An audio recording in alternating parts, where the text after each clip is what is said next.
साथियों नमस्कार। मैं सुरेंद्र वर्मा सुंदर आपका हार्दिक अभिनंदन और स्वागत करता हूं। आज मैं आपके सामने उपस्थित हूं बहुत ही महत्वपूर्ण विषय जो परीक्षार्थियों के लिए भी महत्वपूर्ण है और जो हमारे विभाग के लिए भी महत्वपूर्ण है, शिक्षा विभाग के लिए और अभिभावकों के लिए तो महत्वपूर्ण है ही है।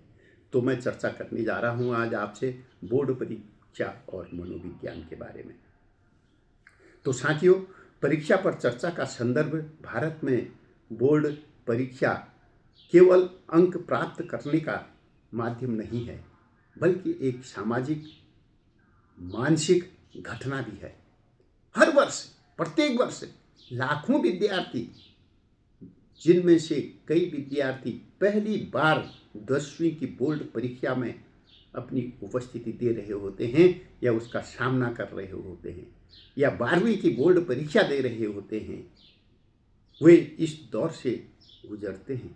इसी संदर्भ में हमारे माननीय प्रधानमंत्री नरेंद्र मोदी जी द्वारा आरंभ किया गया कार्यक्रम परीक्षा पर चर्चा विद्यार्थियों के तनाव को कम करने और सकारात्मक दृष्टिकोण विकसित करने की दिशा में एक प्रयास है।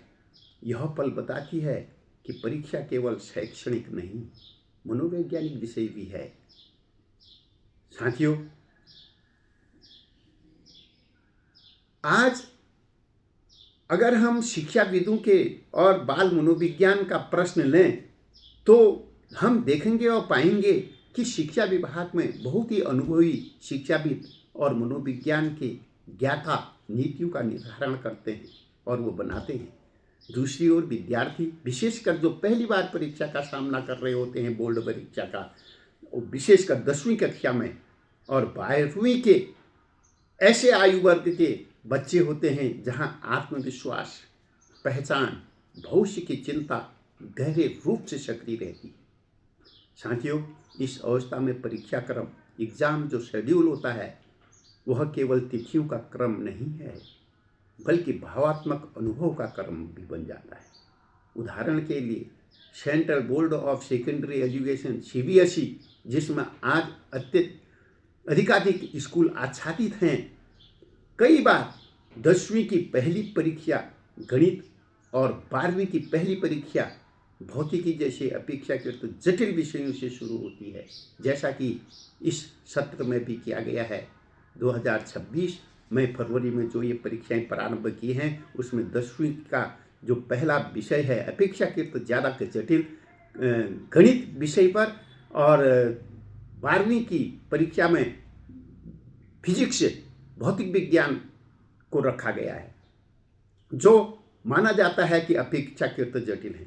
साथियों, गणित और भौतिकी जैसे विषय जो माने जाते हैं, जिनमें अवधारणात्मक स्पष्टता, अभ्यास और मानसिक एकाग्रता की अधिक आवश्यकता होती है, यदि परीक्षा श्रृंखला की शुरुआत ही कठिन विषय से हो तो औसत विद्यार्थी के लिए प्रारंभिक दबाव का कारण बन सकती है।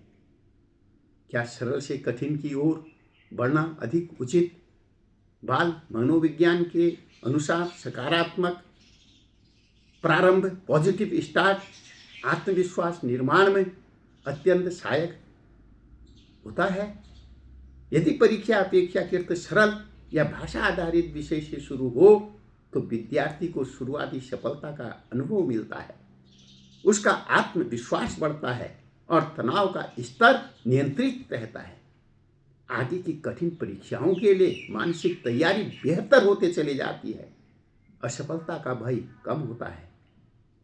तो साथियों, इसके विपरीत यदि पहली ही परीक्षा अत्यधिक कठिन प्रतीत हो तो आत्मविश्वास डगमगा जाता है।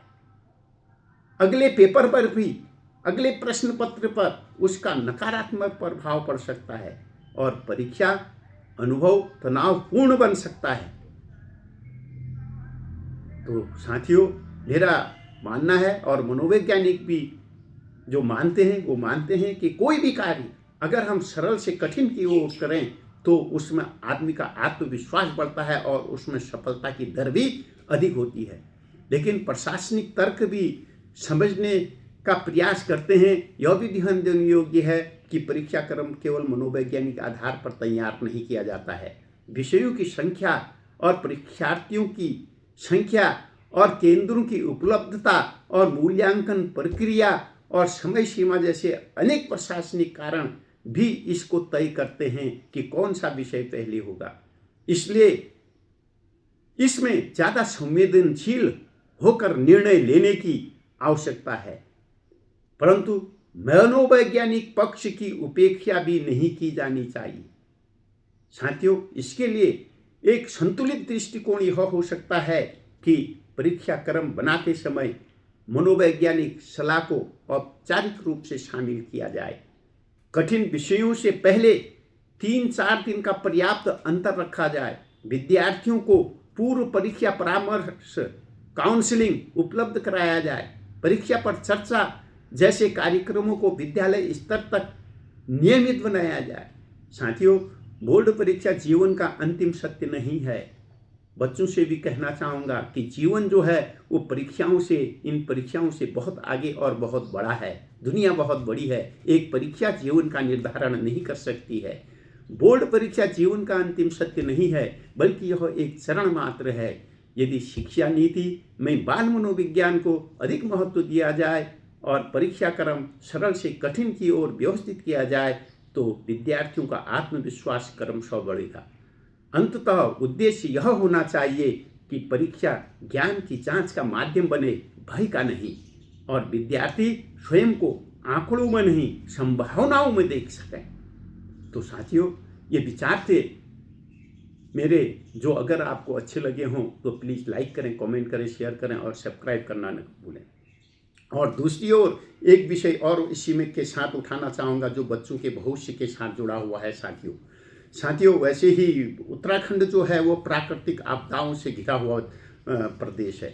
इसमें बेमौसम की जो बारिश होती है, अभी हमने देखा विगत महीनों में वर्षा काल में बहुत दिनों अत्यधिक जो स्कूल के जो दिन होते हैं, पढ़ाई का जो समय होता है, वो अवकाश में बीत गया। तो साथियों, अभी भी हमारे वहाँ उत्तराखंड में माध्यमिक शिक्षा और प्रारंभिक शिक्षा, पूरी शिक्षा व्यवस्था 1 से 12 तक 2 भागों में विभाजित है। एक तो माध्यमिक शिक्षा और एक प्रारंभिक शिक्षा। माध्यमिक शिक्षा में प्रायः 6 से 12 तक की कक्षाएं संचालित होती हैं और प्रारंभिक में 1 से 8 तक की कक्षाएं संचालित होती हैं। जैसा इस बार देखा गया है साथियों, माध्यमिक शिक्षा में जो 6 से 8 तक की कक्षाएं हैं उनकी परीक्षाएं चल रही हैं, क्योंकि उनकी परीक्षाएं होना इसलिए भी लाजमी है, इसलिए भी आवश्यक है क्योंकि वहाँ पर परीक्षा केंद्र होते हैं, बोर्ड की परीक्षाएं संचालित करनी होती हैं। तो इसलिए 6 से 8 की परीक्षाएं वहाँ पर संचालित हो रही हैं। तो इसलिए 6 से 8 की परीक्षाएं, इन परीक्षाओं बोर्ड परीक्षा से पहले कर लेना वाजिब जान पड़ता है।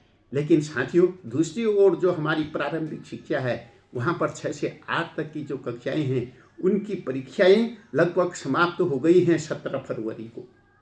अब 17 फरवरी को जिन बच्चों की 6, 7, 8 की जो परीक्षाएं हैं वो समाप्त हो गई हैं, वो यहाँ से लेकर मार्च तक अब उनके पास कोई काम नहीं होगा करने के लिए।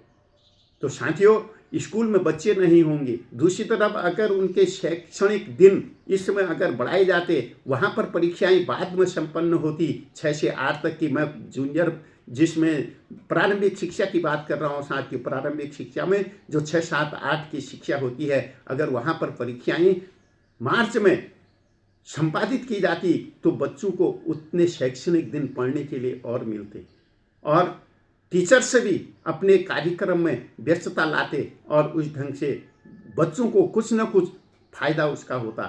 लेकिन दुर्भाग्य है कि ऐसा नहीं हो पाया है।